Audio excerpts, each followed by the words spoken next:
India की number 1 choice Bharat matrimony. प्रधानमंत्री नरेंद्र मोदी ने बहरीन के किंग से बातचीत की है। पीएम मोदी ने सऊदी अरब के प्रिंस से भी बातचीत की है। दोनों देशों पर हुए हमलों की निंदा की है भारत के प्रधानमंत्री ने।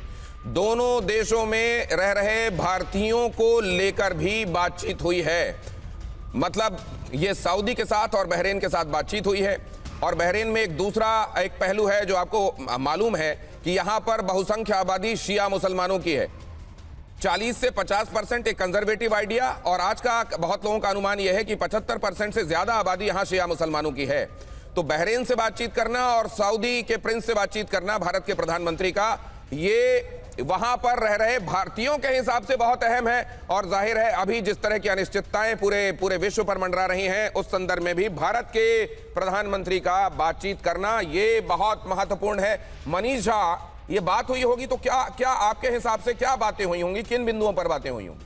देखिए, पहली बात तो यही है कि चूंकि बहरीन पर अटैक हुआ था जो कि बहरीन के संप्रभुता का उल्लंघन है, तो भारत ने ईरानी इस हमले के प्रति अगर आप कहें तो उसके खिलाफ ये कहा कि हम बहरीन के संप्रभुता का आदर करते हैं और बहरीन पर अटैक नहीं होना चाहिए, और जो ये अटैक हो रहा है वो अटैक ठीक नहीं है। तो जाहिर है कि प्रधानमंत्री की तरफ से निश्चित तौर पर यही बात कही गई होगी और यही बात सऊदी के संदर्भ में भी कही गई है।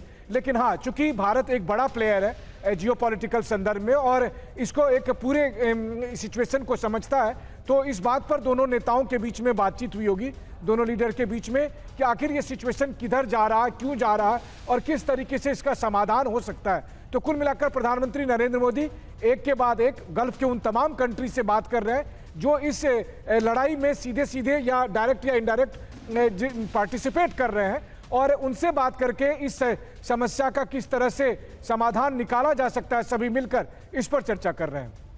तो प्रोफेसर राजन, एक क्विक कमेंट आपका भी इस पर चाहूंगा। कई लोग ये कह रहे हैं कि जो ट्रेडिशनल भारत का रुख और रवैया रहा है मिडिल ईस्ट की और ईरान की चीज़ों को देखने का, इजराइल और पैलेस्टीन के मामलों को देखने का, उसमें इधर परिवर्तन नोटिस किया जा रहा है। क्या आप भी ऑब्जर्व करते हैं? देखिए निशांत, ये बहुत ही इंपॉर्टेंट सवाल है जो मनीष भी बोल रहे थे। मैं बता दूं कि हमारे लिए बहुत बड़ी समस्या खड़ी हो सकती है अभी जो युद्ध जिस ढंग से फैलता जा रहा है। मैं बता दूं कि जितना इजराइल का पॉपुलेशन है, लगभग उतनी जनसंख्या हमारी पूरे वेस्ट एशिया के देश में, जो हमारे जो डायस्पोरा है, Indian diaspora, Indian working class जो है, वहाँ पे लगभग 90 लाख के आसपास लोग हैं।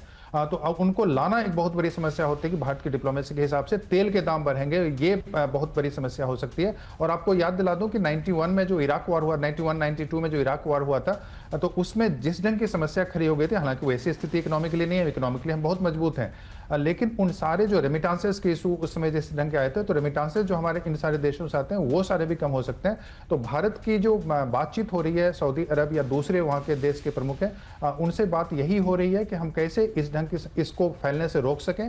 ईरान पे भी भारत को दबाव बनाना पड़ेगा, और साथ ही इजराइल और अमेरिका को भी मुझे लगता है कि अगर युद्ध फैला तो एक बहुत विकराल समस्या भारत की डिप्लोमेसी के लिए खड़ी हो सकती है, और इसको हम भारत की डिप्लोमेसी के हिसाब से एक बड़ी समस्या खड़ी हो सकती है। अब देखिए, कुवैत में ये जो कहा जा रहा है कि फ्रेंडली फायर में F-15E जो है इन पर निशाना लग गया और वो गिर गए। कई बार होता है ऐसा, मंशा वो नहीं होती लेकिन होता है ऐसा। अब जैसे प्रोफेसर राजन मुझे 2 बार निशान कह चुके हैं, मेरे बड़े सम्मानित कलीग हैं, और अचानक कई बार स्पॉन्टेनिटी में ये सब हो जाता है। और इस तरह की हबड़ तबड़ में जो वॉर के परिदृश्य में चल रही होती है, उसमें आप इससे इनकार नहीं कर सकते। लेकिन आपको दूसरा मुद्दा ये भी याद रखना पड़ेगा कि असल में तो ईरान की तरफ से उड़ने वाले बहुत सारे फाइटर जेट्स हैं नहीं। तो ये समझना कि ये दुश्मन का कोई फाइटर जेट होगा, अरे उड़ ही आपके रहे तो आप कैसे उनको गलत अंदाजा लगा सकते हैं। इसलिए मुझको लगता है फेस सेविंग के लिए दिया गया स्टेटमेंट ज्यादा है। मेरे साथ जो मेहमान है वो बताएंगे। लेकिन देखिए, स्पेन ने की अमेरिकी हमले की निंदा, ईरान पर अमेरिका के हमले की निंदा की। ईरान पर हमला कानून का उल्लंघन, ईरान पर किया गया हमला कानून का उल्लंघन है, बातचीत के जरिए समाधान होना चाहिए, स्पेन ने कहा है। तो लीजिए, कौन सा देश कौन सा रुख ले रहा है वो बड़ा इंपॉर्टेंट है। स्पेन ने अमेरिकी हमले की निंदा की है, ईरान पर अमेरिका के हमले की निंदा। ईरान पर हमला कानून का उल्लंघन, स्पेन ने कहा है बातचीत के जरिए समाधान होना चाहिए। अब अगली खबर देखिए जरा, हमारे निशाने पर हैं नईम कासिम। इजराइल ने कहा, इजरायली रक्षा मंत्री का बहुत बड़ा बयान है। हिजबुल्लाह का महासचिव नईम कासिम वो हमारे निशाने पर है। अगली खबर देखिए, युद्ध के बीच ईरान का बहुत बड़ा दावा, हमारे न्यूक्लियर सेंटर पर हमला हुआ। ईरान ने कहा, ईरान ने IAEA को हमले की जानकारी दी। कल यूनाइटेड स्टेट्स ने न्यूक सेंटर पर हमला किया। IAEA ने रेडिएशन का खतरा जताया। IAEA ने रेडिएशन का खतरा जताया है, लेकिन अगर यहां रेडिएशन का खतरा है तो क्या उधर डिमोना में जो हमला हुआ है इजराइल में, क्या वहां भी रेडिएशन का खतरा है? अब अगली खबर देखिए जरा। ईरान पर IAEA के बयान से दुनिया में डर है। ईरान में IAEA के बयान से दुनिया भर में डर। नतांज, फोर्डो, इस्फहान, क्या इन जगहों पर ये जो बॉम्ब गिराए गए हैं उनसे अब रेडिएशन भी लीक हो रहा है? और क्या अब ये लीक्ड रेडिएशन खाड़ी के जो दूसरे देश हैं, क्योंकि आप देखें साथ में लगी हुई सीमा है इनके सबकी, आप देखिए बगल में आपको दिखाई देगा इराक, देखिए बगल में आपको दिखाई देगा कुवैत, UAE साथ में दिखाई देगा आपको, कतर, बहरीन वहां दिखाई देंगे। क्या ये लीक्ड रेडिएशन इन तमाम देशों के लिए भी खतरा बन सकता है? IAEA ने इस बारे में चिंता जाहिर की है और ईरान का कहना यह है कि पूरी जिम्मेदारी के साथ हमने IAEA को इस बारे में जानकारी दे दी।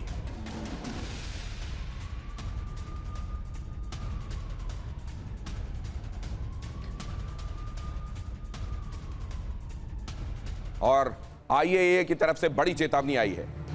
राफेल ग्रॉसी ने इस बारे में जानकारी दी है। ईरान की स्थिति चिंताजनक है। ईरान की स्थिति को चिंताजनक बताया जा रहा है। एटमी ठिकानों को बचाने की जरूरत है। IAEA ने यह बात भी कही है।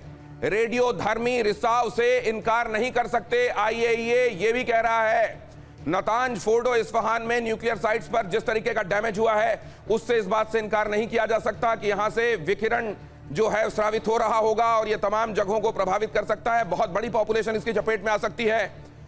संयुक्त अरब अमीरात, यूनाइटेड अरब एमिरेट्स इसकी जद में आ सकते हैं। एटमी ठिकानों को बचाने की जरूरत है क्योंकि आसपास के देश भी इसकी चपेट में आ सकते हैं। संयुक्त अरब अमीरात, सऊदी अरब, Jordan, Syria, Bahrain, Iraq, Kuwait, Oman और कतर, ये सब इसकी जद में आ सकते हैं। ये बात कही जा रही है और ये जाहिर है ये बहुत बड़ा खतरा।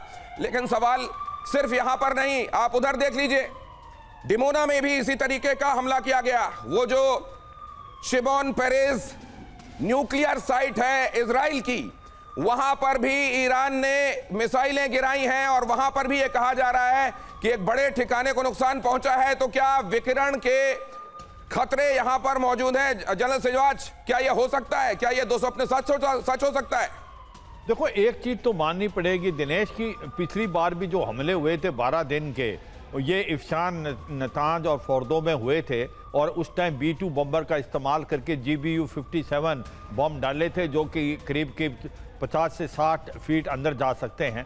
उस समय भी ये सोचा गया था कि शायद इसकी जो न्यूक्लियर फैसिलिटी है उनमें बर्बाद हो गई हैं, वो दब गई हैं।